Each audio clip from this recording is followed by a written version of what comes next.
and welcome to episode 4. I'm really enjoying making videos for you and I hope that you're enjoying them as much as I am making them. I thought I would just start with, although we were talking about yarn today, predominantly crochet, I just wanted you to show you some finished items. I finished the little white bunny and I think he or she is just so cute. This is the pattern by Claire Garland and it's just so pretty and so cute. And because I finished her on the day when it was snowing, I've called her Snowy, and she's coming to a party with me, a Mad Hatter tea party. I want to show you something that I bought to go to that party with as a little gift for the host. It's this amazing book. Yes, it's Alice in Wonderland, but it's a pop-up back book by Robert Sabuda.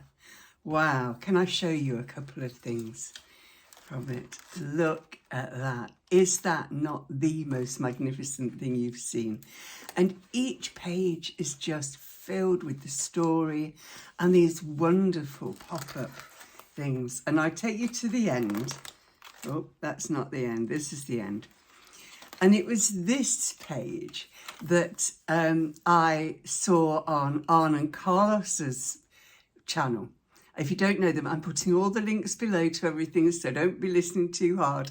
It's okay. Look at this. Isn't it just fantastic? This I got from World of Books. It's quite expensive, brand new. This is a little broken, it's a little crushed, but really for the purposes of what I need it for, it's just divine. And I'm now thinking about what I might wear in fancy dress from this book. We're thinking of a heart, of a deck of cards or something, I'm not sure. But I wanted you to see Snowy, because, isn't she just... And normally I put noses on, but I don't know if you can tell. Within the pattern there is a nose, and I think she doesn't need any embroidery on it. If you disagree, let me know. But otherwise, she is just so pretty. The other thing that I finished are my pair of socks that I was making. Do you remember I made one too big? I would say these are still a little on the big side. I've washed them, but I know they've not shrunk in any because they're super washed. I'm going to try on and Carlos's pattern next time to see if I can get a better fit than these, but they are so lovely. They're such a happy pair of socks and I'm thrilled. Anyway, back on to the purpose of this particular episode.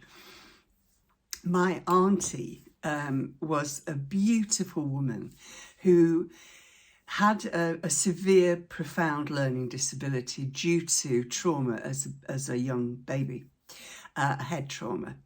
And so she had got limited capacity for sure, but one thing she did was make granny squares, and she would crochet night and day in between her work, and she was a good person. She had a good life really. But she taught me to crochet, and I was grateful for that because at that age I found knitting a little bit hard, whereas crochet with one hook, I don't know, to me it's a simpler process. Anyway, I've been crocheting a long time, and I've taken breaks like I have with the knitting, but I wanted to show you my very first blanket. I'd not made a blanket for all of the clothes that I've made over the years and toys, etc. I'd never made a blanket, and I was playing with Pinterest and I saw, hello Oreo, do you want to say hello? Come on then. This is Oreo. You normally see her chasing balls, but this is her, and she is gorgeous, and she loves to be with me when I'm appearing to be talking to myself. So she's joining in. I'm going to ask her to leave now. Go down, darling. Good girl. So I saw this pattern for a blanket that I thought was really, really nice, and I wanted to have a go, and I found this beautiful wool. I'm going to see if I can stand up and show you this. Okay, it introduced me to many, many stitches. And this is a variegated yarn that is no longer available. I can honestly tell you, I can't even remember whose wool it is. It is an acrylic yarn, and I could get away without telling you this, but I'm not going to. And that is, there is nothing square about this blanket at all. It's quite a mess. I have considered unraveling it to make it into a better one. I can't even find the pattern. I think it was a digital download, and I think I've swapped technology too often. But it's the richest, most beautiful, most fun blanket that I've got. So I'm going to throw that over there. One of the things, this is my favourite wool by James Brett. It's a chunky, I don't know, chunky wool. And this blanket, let me open it for you. Can you see it's got nice edging? And there we go. I hope that makes sense. I'm sorry, I can't get a better image for you. So this is sort of granny squares, and I've a feeling it's got a name. I never followed a pattern, but I've seen it since. And basically, you're doing a granny square. How many have you got? And you put 6 double crochets or treble crochets in and create this. I'll see if I can work out the pattern and write it down for you. And then I joined it together with slip stitch to give some texture. But this again is the variegated yarn. And it is, again, it's warm and it's cozy and it launders very well. I've made a few more because I felt that it was a little narrow. So I'm going to put a few more layers in. But I think those are left somewhere in a box. I bet you're like that, aren't you? If you're a person who crochets and knits. You get halfway through a project, some bright and shiny thing attracts you and you move on. Whoa, there we are. Now, I also want to introduce you to something that I call my recovery blanket. In 2018, towards the end, I had a major surgery and recovery was slow.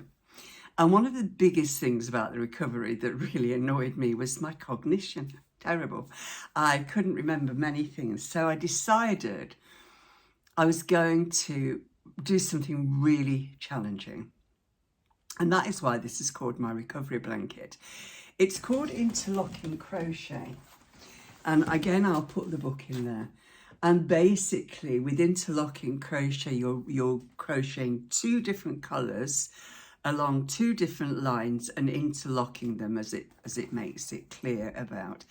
I'm going to show you this phenomenal, beautiful blanket. And I would say, again, out of everything I've got, I would say this is probably my favourite blanket and the one I'm the most proud of.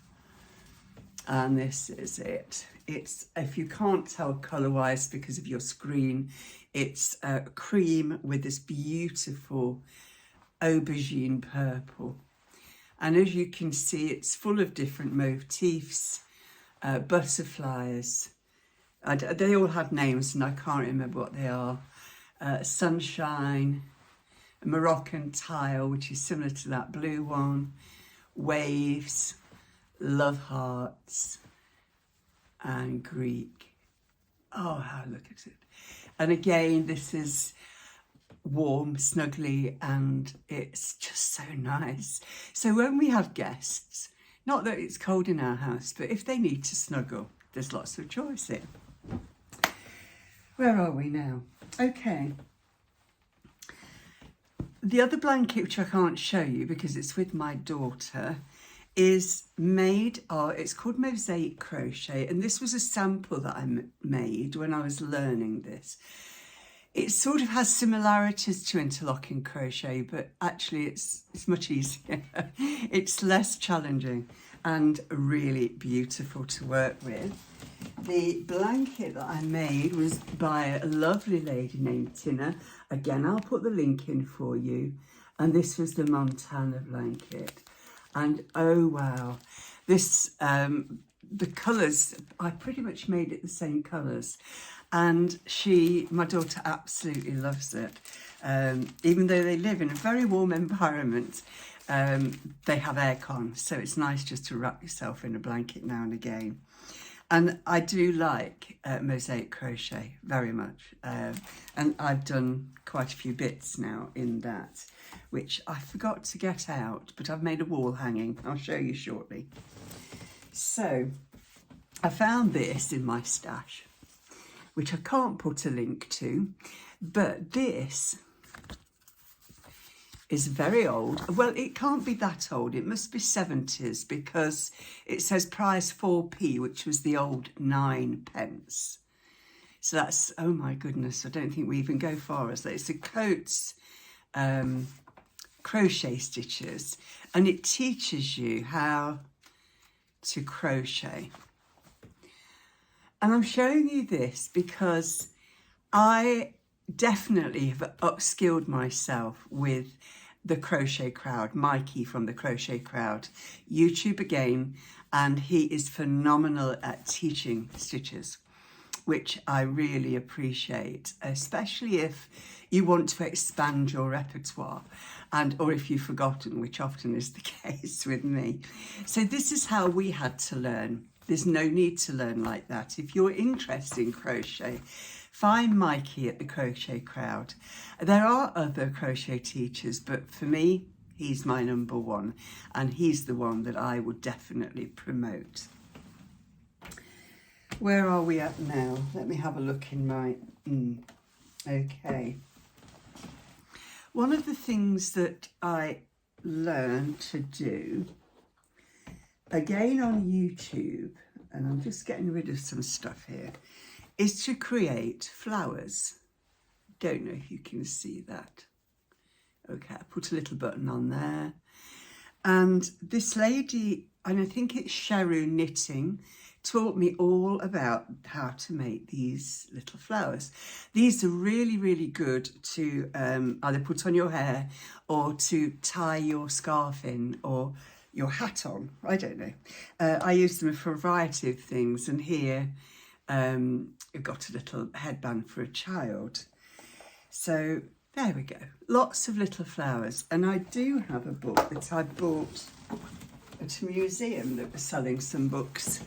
100 flowers for crochet and knitting, and this is a really, always stuff in my books. Okay, lovely way to create some motifs and flowers. I'll put the link to that book. I'm not sure if it's still available, to be honest, but we'll see. You'll be able to find something. And when I learnt these flowers, I decided and found something called good Lord, my brain doing its thing again. Start again, Susie. I found something called Freeform crochet, and I was fascinated. And I think this was one of my first pieces of Freeform crochet. Okay, I know that looks really complex, and it looks like I've designed it before I made it, and I can honestly tell you I didn't. I made lots of different motifs, and then I laid them out, and then I crocheted them all together.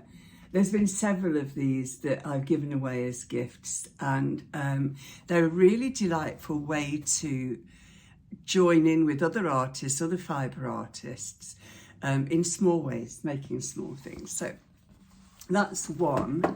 I entered an exhibition with a friend who I am going to introduce you to at some point, named Helen Birmingham.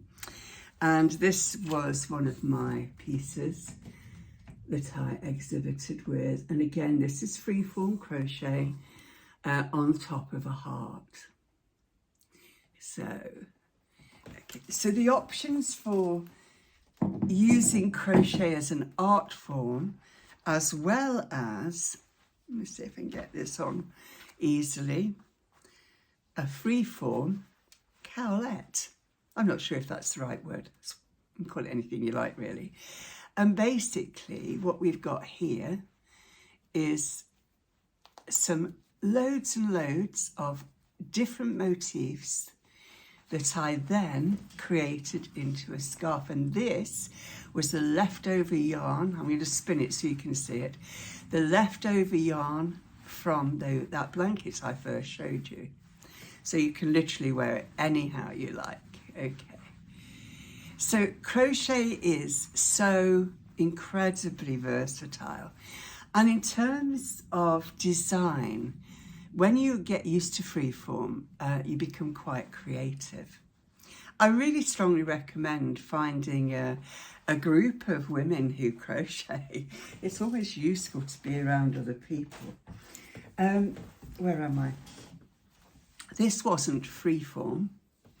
This was just one little, basically a starting ring, sewn together in quite an interesting little way from a small mat. My cat sleeps on this. I don't know why. It's only on my coffee table. But that's quite a nice, fun way. You can take that in the car and make lots and lots of motifs. And then just when you've got a bit more time and a bit more space without the cat, you can sew them all together. Where am I? Wow, we're getting there.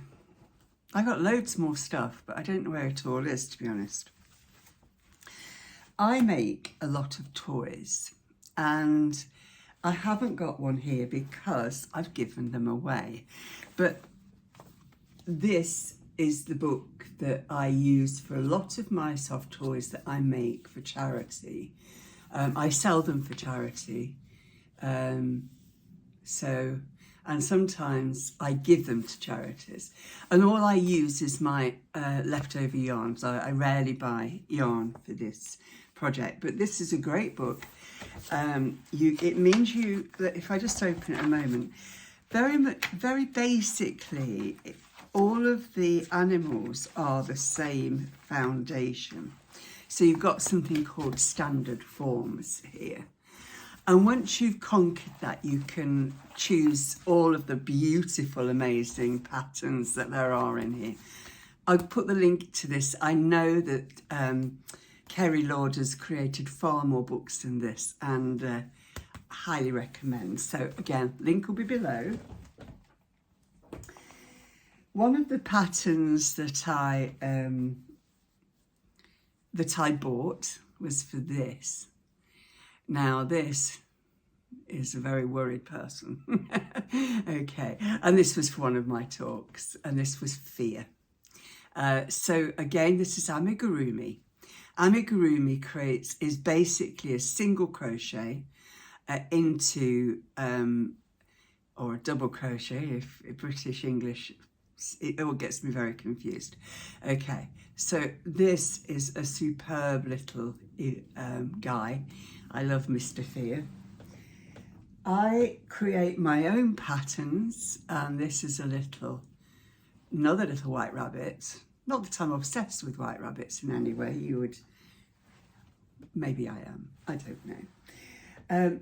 And one of the things that I created for Dementia UK was the pattern for Ralph. It's a very, very simple pattern, and any crocheter will know they can do this almost without a pattern. But I think he's quite cute, little reindeer. And that was in November, knit along. I don't think they embraced it as well as I'd have liked them to. I've never written a pattern before. I make my own as I go, but anyway, if you want that, I will, drop me a note and I'll send you the PDF. I can't find my little fat lady, but look at this. Look at these gorgeous, gorgeous, gorgeous women. I've made several of these. I've made big ones, and I know we've got a Lil somewhere. And again, she has all the furniture in there. This is a fantastic book, and I absolutely cannot recommend it enough. Gosh, have I missed anything out? I don't think so. Okay, so crochet. I haven't got one project on the go, but I have seen on Facebook a little teddy bear who's got posable arms and legs that I'm sort of quite tempted to buy that pattern.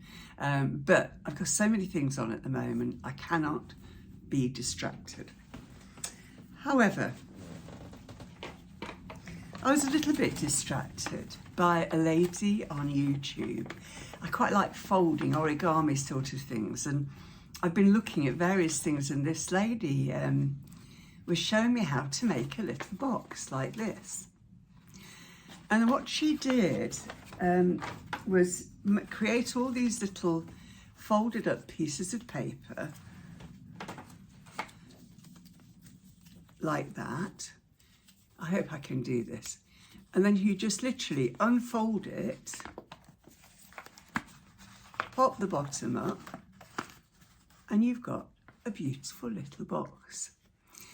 Now, one of my bugbears, I've got a few, but one of my bugbears is all of the junk I get through the door. It literally comes through my door straight into the recycling, unless I have to take the envelope, it out of the envelope, because we don't recycle envelopes here. Don't ask, I have no idea why. And it really annoys me that, you know, all that money's been spent on printing, on delivering, and it's not something I ever want. And I just feel that it's not right to do it. But when I saw this lady do these, I thought, every time an A5 or an A4 piece of paper comes through my door, I'm going to make them. And I'm going to fill my little pot. So when I'm in the middle of a project, and it might be that I'm undoing something and want somewhere safe to put my screws, or it might be that I'm sewing or knitting and want a little pot for my scraps, I don't know, I can think that there are going to be many uses for this little box full of tiny little boxes. If it comes A4, I'm going to fill this. What was this? Can't even, oh, this came actually with something I bought. So one way to repurpose that junk that comes through your door. And I hope that you find that of interest. I'm going to show you a video of me making one of these shortly. And I'm also going to put the link to the lovely lady who showed me how to make them. I think that is probably it for now. I am so grateful that you are liking, subscribing and commenting on my videos. I really want to grow this channel because it's a place of positivity. It's an oasis of calm. It's a place to have some fun. And I think we need more of that in our life. So please, if you feel inspired to like, to share, to comment and subscribe, I'm so very grateful. If there's anything you would like me to talk about, let me know. You've seen my pizza, you've seen me on my knitting, you've seen the book club. And next week we have a fantastic sofa chat. It should have been this week. It's with a lady named Cathy, who's an animal communicator.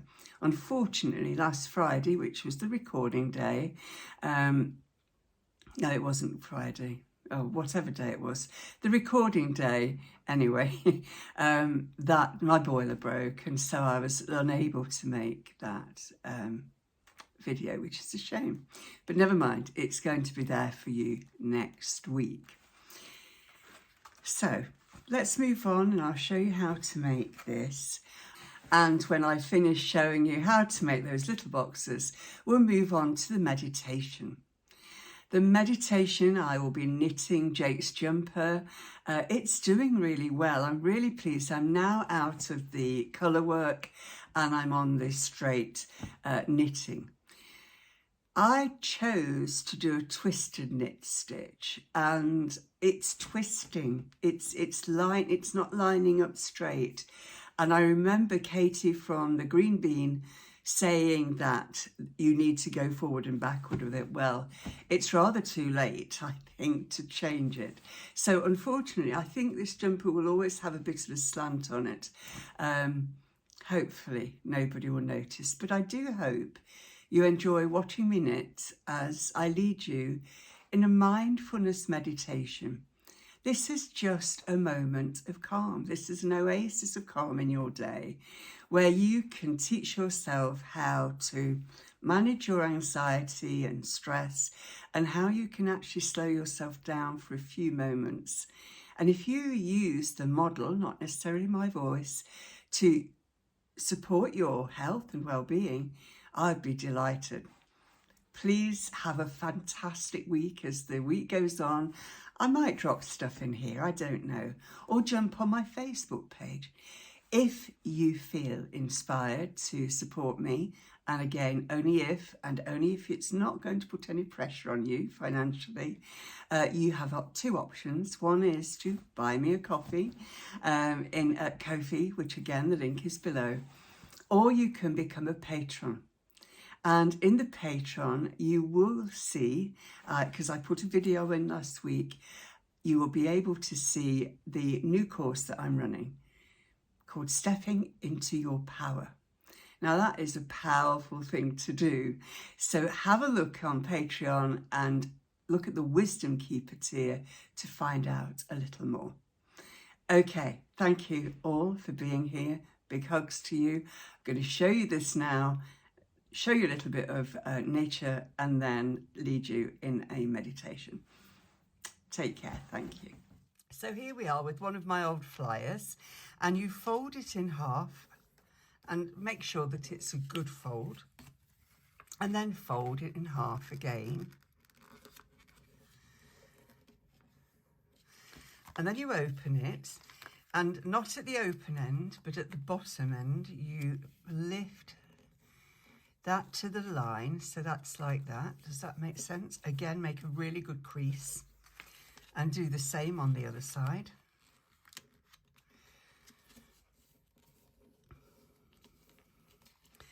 And then open it out and press those little bits in, those corners in that you've just folded up.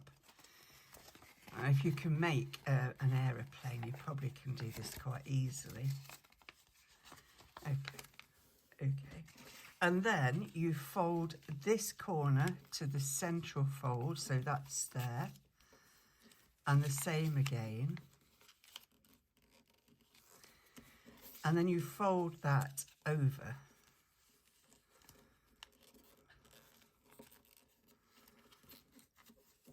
And fold and turn it over and do exactly the same. So to the fold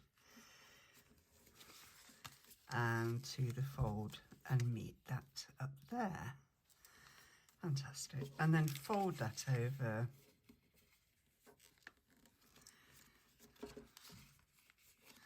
And fold the little bit there up. I tend to do that twice actually, just to give a nice. So there we are. It can go in your box with others, or you can just put your fingers in the top bits where the flaps are and open it up like that. And there we have it. A nice twee little box. I'm so pleased that I found something to do with this junk mail that comes through my door. Have a great day. I'll see you in a moment. So here I am under this beautiful fir tree, just enjoying the energy that comes from her. So powerful yet so delicate. Fresh and clean. And if we look at the floor where all her seeds are, knowing that some of these will grow, some will be picked up by dogs and children and taken home, and some will grow into trees like this. So here by the river, and Oreo playing. Have a beautiful day.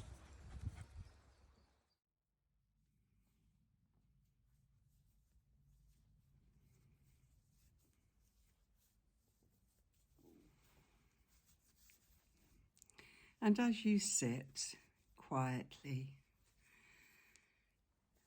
focus on your breath.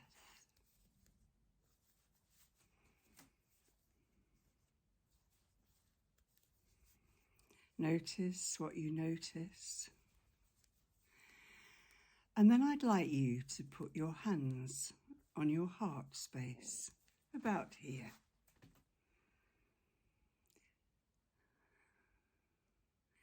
And feel that breath as it rises and falls in your chest. Enjoy the warmth of your hands. And at this time, if you wish, you can focus on something that you want, something that you need. It may be that you need something for yourself or another. It may be that you need freedom from your thoughts because at this time you're concerned about something. And when you give that thought to your heart, do you know something quite magical happens?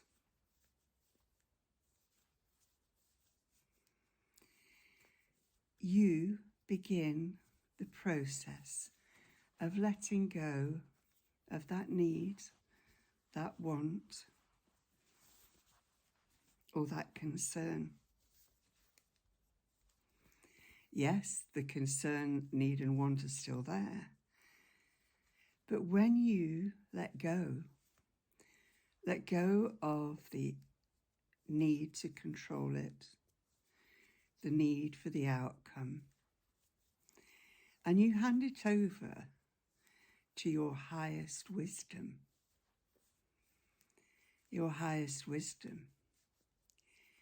which has no ego, which only wants to protect you, will guide you towards that want or need.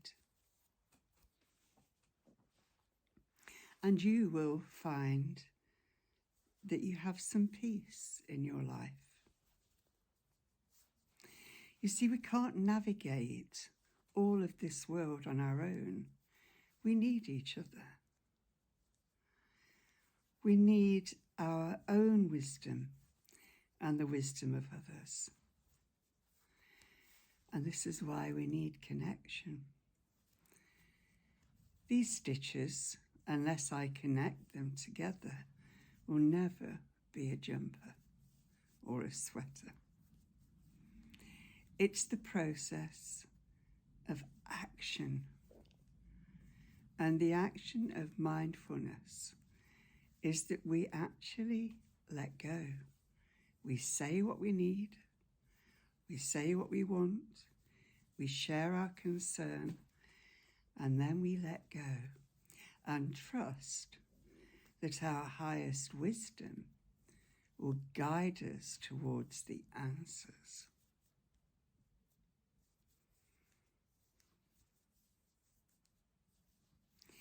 So anytime today, when something besets you in any way, just put your hand on your heart space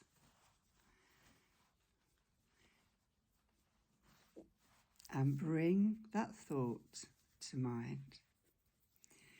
You might find it helpful to speak it out loud. I certainly do. I even sometimes cry into that need. And sometimes I explode into that need out of despair.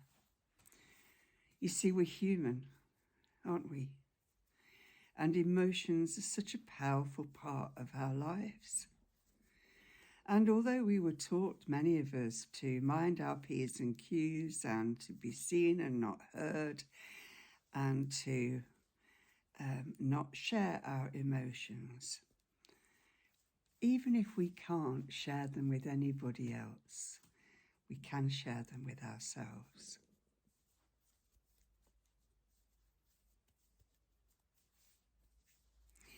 And I find, which you might find strange, but I don't, I find I share some of my deepest thoughts, my deepest concerns, my deepest wants and needs with nature, in the garden, with flowers, with trees, with my dog Oreo. And certainly trees are one of my most powerful allies. They are representative of power, resilience, strength, and yes, they have a lifespan, but while they're alive, they are amazing, aren't they?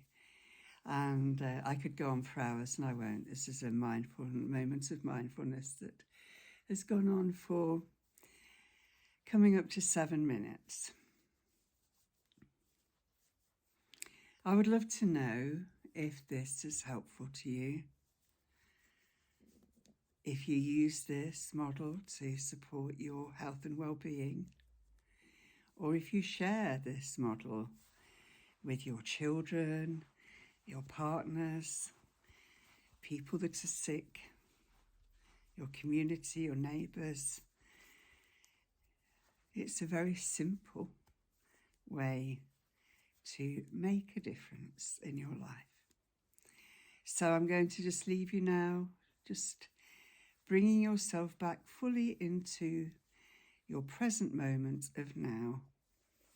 And I will carry on for a while longer with my knitting.